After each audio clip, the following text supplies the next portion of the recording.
करके नई लीडरशिप छत्तीसगढ़ में खड़ी कर दीजिए और ऐसी लीडरशिप खड़ी कीजिए जिसका कोई काट ना हो, जिसको कोई खरीद ना सके।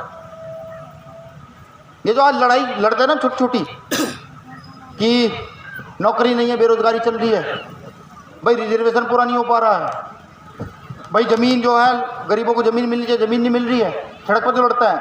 अगर आपने अपनी राजनीतिक ताकत पहचान ली ना तो एक साइन से रिजर्वेशन कम ज्यादा हो जाता है, समझे हैं?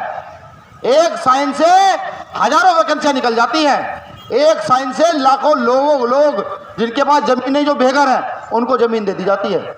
अपनी राजनीतिक ताकत को पहचानने का काम कीजिए। बहुत हो चुका ये हमारा सेवा भाव, बहुत हो चुका। अब नहीं, अब तो राज भाव मन में लाइए, राज करने के विषय में सोचिए कि अब राज कैसे किया जाएगा। वो राज चाहे तो छत्तीसगढ़ का व्यक्ति करे, वो चाहे उत्तर प्रदेश का करे, वो चाहे बिहार हरियाणा राजस्थान का करे, वो चाहे केरल कर्नाटक का करे, लेकिन अपने दिमाग में एक चीज सेट कर लीजिए, नहीं अब चलना है तो सिर्फ राज की ओर मजबूती से चलना है। मैं नहीं कहता, कुछ लोगों ने सर्वे किया है कि जिस तरीके से भीम आर्मी पूरी तेजी के साथ अपने आंदोलन को मजबूत कर रही है ना, पूरी तेजी से चल रही है, हर जगह भयंकर तरीके से घटना हुई, एक की जगह 100 पहुंच गए, लोगों को फूले साहब अम्बेडकर के विषय में बताना शुरू कर दिया, संविधान को बताना शुरू कर दिया कि अगले 10 से 15 साल के अंदर इस देश में राज ही भीम आर्मी का होगा, नीले झंडे वालों का राज होगा। ये दूसरे लोग कहते हैं, जो सर्वे करते हैं, मैं नहीं कहता। अब आप सोच लीजिए, इस लाइन में छत्तीसगढ़ को पीछे रखना चाहते हैं या छत्तीसगढ़ को अग्रणी पंक्ति में खड़ा करना चाहते हैं? भाई मेरा तो काम इतना है, मैं तो जाकर के हर राज्य को एक दूसरे राज्य से जोड़ दूं।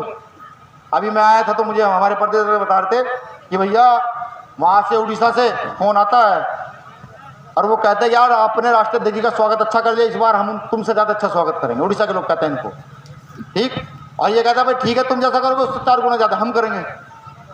उड़ीसा जब मैं गया तो मेरा प्रदेश अध्यक्ष मेरे पास बैठ कर खाना नहीं खा रहा था।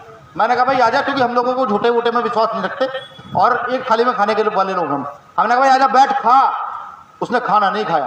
तो मुझे बहुत अफसोस हुआ, मैंने कहा ये क्या है। तो वहाँ 2-4 पढ़े लिखे लोग आए, मैंने उनसे पूछा भाई ये समझ नहीं आया सब क्या है। कहने भैया यहाँ जातीय जो द्वेष है वो इस कदर प्रभावी आज भी हमारे दिमागों पर है कि छुआछूत की भावना से लबालब। इतना सा है उड़ीसा का प्रदेश है, लेकिन आज अगर वो उड़ीसा में बोलता है ना कुछ तो सुना जाता है। सरकार की हिम्मत नहीं पड़ती कि वो किसी गलत करने वाले के साथ खड़ी हो जाए। उसे पता है वहां लंकेश रावण रहता है, वो आएगा सबसे पहले बंद करेगा, बाद में बात करेगा, इतना मजबूत वहां हो गया है। ये सब भीम आर्मी की देन है। मैं कहना चाहता हूं अपनी बहनों से भी कि बाबा साहब ने हिंदू कोड बिल के लिए बहुत अथक लड़ाई लड़ी है। जो मेरी बहनें आप पढ़ने लिखने वाली हो ना वो मुझे सुने, हिंदू कोड बिल के लिए लड़े हैं, तक प्रयास किया है। आपके जो मुंह खुले हुए हैं, ये जो आप कुर्सी पे बैठी हैं, ये किसी देवी देवता की देन नहीं है। चीख कर कहता हूं, चिल्ला कर, ये किसी की देन है तो डॉक्टर बाबा साहब अम्बेडकर की देन है। यहां से जाओ तो एक बार घर जरूर जाकर के पढ़िएगा उनको और अपने इतिहास को खंगालिएगा कि आज ये जो संपन्नता आप लोगों को मिली है, लिखा हुआ है वरना ढोल गवार पशु शूद्र नारी ये सब ताड़न के अधिकारी।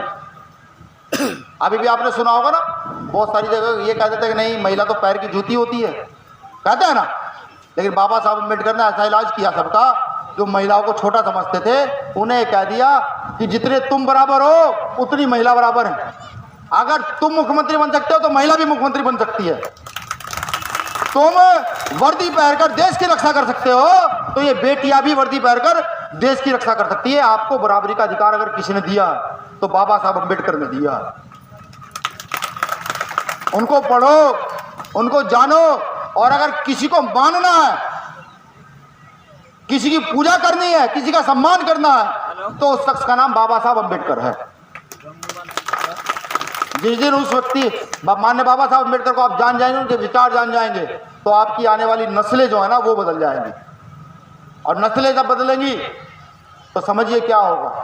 ये जो अपमान का जीवन आज हम जीते हैं ना, ये अपमान का जीवन समझता हूं मैं, आप इसे सम्मान समझते हो, मैं अपमान का जीवन समझता हूं कि एक तरफ तो बड़ी बड़ी बिल्डिंगें खड़ी हैं,